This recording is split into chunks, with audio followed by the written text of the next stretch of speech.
Okay, today I want to talk about the fifth and final part of the things I would have changed, as I was growing up. I first talked about, how I wouldn't go outside that much because the area that I lived in wasn't very positive on a person that wanted to go in the right direction. I talked about how I would have read a lot more.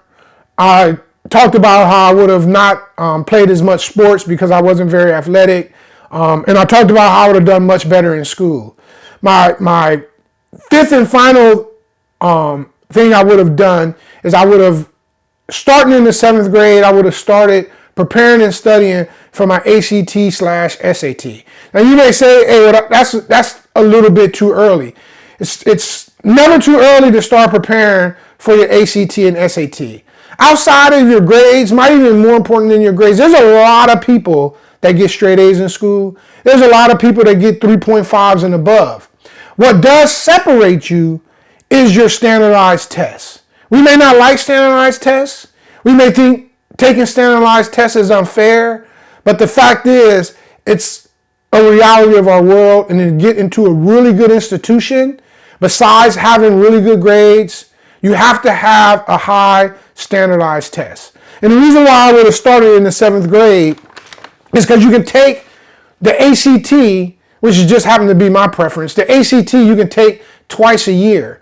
So I would have took twice a year, 7th grade, 8th grade, 9th grade, 10th grade, 11th grade. That means if I would take it twice a year, I would take it 10 times, which would leave me 2 times left in my senior year. But my goal was to be done with it by the 11th grade. Just so if you think it's too early, there was a couple years ago, there was a young man, I believe in Wisconsin, who in the 7th or 8th grade, he took his ACT and he maxed his reading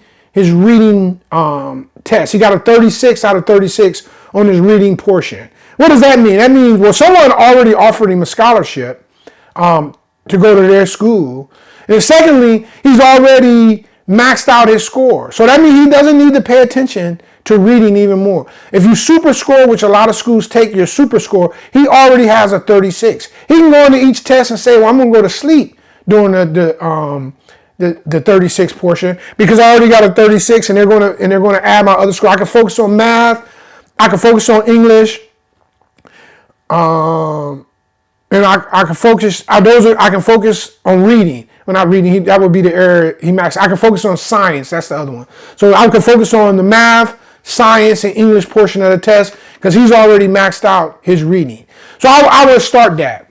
And then what I would do is this would be my main sport. The ACT would be the sport that I play because I believe this is what can offer you the most.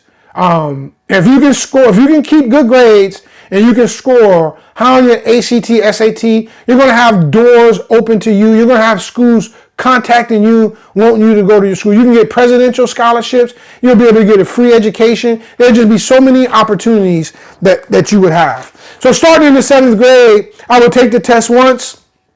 I would take a practice test once a month.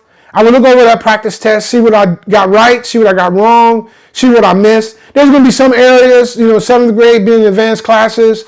You would take algebra in the 8th grade. So there'll be still a lot of learning for you to do in math. But you can do a little bit of self-studying. There's a lot of information, on YouTube. There's people that I've seen that, and my son, for example, he took a test 2 years ago. There's someone on there that took that same math test. I bought the answers. They had the answers. They actually went through and did every problem with the exact same test that my son had, that he could easily watch and go over the problems and see what he missed, see what he got right, and learn from that.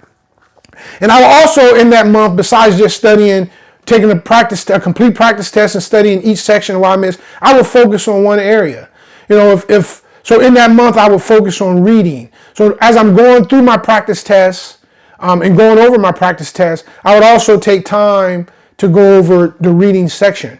I mean, besides taking the test, which take you about 3 hours, if you put in 30 minutes a day, 45 minutes a day, going over this ACT score, instead of trying to cram it all in, in your 10th or 11th grade year, you take it over time. But like I said, the reason why it's important to focus on the ACT is because it can open up doors to you. And this is something, that I didn't learn until later in life. I remember going to take my ACT test, my junior year or maybe my senior year. I went in there on a Saturday morning. I wasn't well rested. I didn't do no studying. I didn't prepare. And actually, I don't even remember what my score was. I do know I got a high enough score that I was able to get accepted to some schools.